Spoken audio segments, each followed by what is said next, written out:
வணக்கம். இன்றைக்கி நம்ம பார்க்க போகிறது குரு கேது இணைவு. ஒரு ஜாதகத்தில் குருவும் கேதுவும் இணைந்திருந்தால் அதனுடைய பண்பு என்ன, குணம் என்ன, அந்த ஜாதகர் எப்படி இருப்பார் அப்படின்னு பார்க்க போகிறோம்.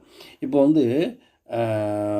குரு தனித்தனியாக குரு கேதுன்னு பார்க்குறப்ப குருவினுடைய காரகம் என்னென்னு கேட்டிங்கன்னா வேலை, பணவரவு,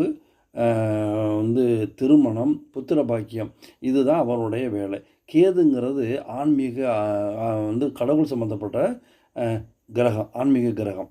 இப்போ ரெண்டு இணைந்து இருந்தால் என்ன நடக்கும், எப்படி இருப்பாங்க அவங்க அந்த ஜாதகர் அப்படின்னு கேட்டிங்கன்னா, முதல் பாயிண்ட் அவங்க போன ஜென்மத்தில் செய்ய தவறிய பாவங்களையும் கர்மாக்களையும் தொலைக்கிறதுக்கு இந்த அடுத்த ஜென்மம் எடுத்தவங்கன்னு அர்த்தம். குருவும் கேதுவும் சேர்க்கை இருந்தால் ஒரு பாயிண்ட்டு.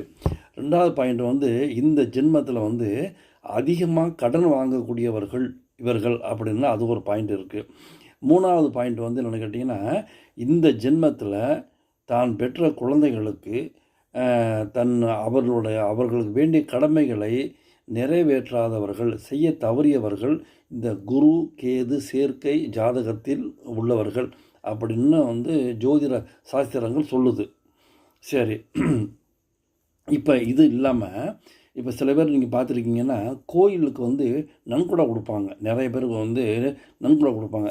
இவங்கெல்லாம் யாருன்னு கேட்டிங்கன்னா ஜாதகத்தில் குருவும் கேதுவும் சேர்க்கை உள்ளவங்க தான்.